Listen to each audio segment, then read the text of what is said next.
পারস্য উপসাগরে ঘনিয়ে আসছে এক ভয়াবহ পরিবেশ বিপর্যয়। ইরান ও ইসরায়েল যুক্তরাষ্ট্রের সাম্প্রতিক সামরিক উত্তেজনার রেশ এবার ছড়িয়ে পড়ছে সমুদ্রের নীল জলরাশিতে। মহাকাশ থেকেও স্পষ্ট দেখা যাচ্ছে ছড়িয়ে পড়া তেলের আস্তরণ।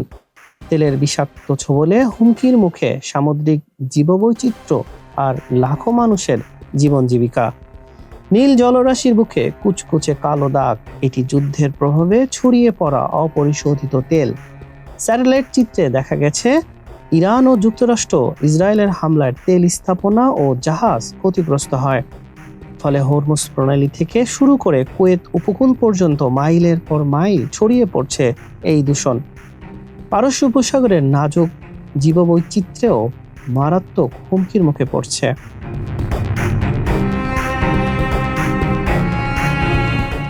সিএনএন-এর এক প্রতিবেদনে বলা হয়েছে, গত ৭ এপ্রিলের ছবিতে দেখা যায় ইরানের কেশম দ্বীপের কাছে প্রায় ৫ মাইল এলাকা জুড়ে তেল ছড়িয়ে পড়েছে।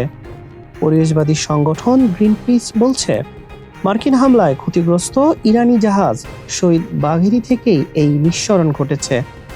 এছাড়া লাভান দ্বীপের তেল স্থাপনায় হামলার বড় ধরনের অগ্নিকাণ্ডের দৃশ্যও দেখা যায়। ডাচ শান্তি সংস্থা প্যাক্স এর মতে, এটি একটি বড় ধরনের পরিবেশগত জরুরি অবস্থা। লাভান দ্বীপে অন্তত ৫টি স্থাপনা ক্ষতিগ্রস্ত হয়েছে, যার ফলে দ্বীপ সংলগ্ন সাগরে তেল ছড়িয়ে পড়ছে। তেল শিরদার দ্বীপের দিকেও ছড়িয়ে যাচ্ছে।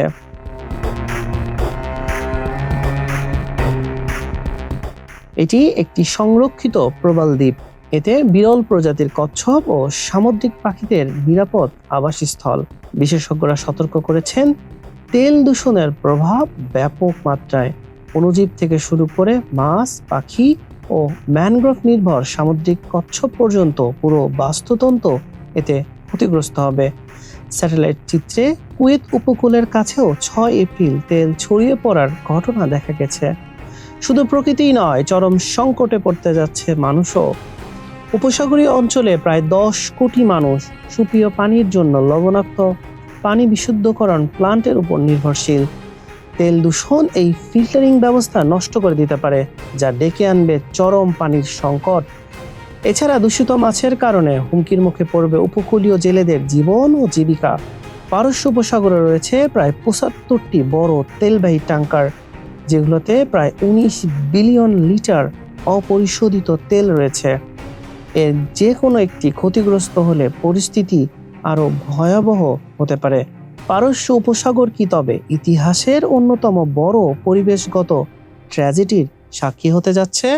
হাসান শাহরিয়ার, মানব কণ্ঠ।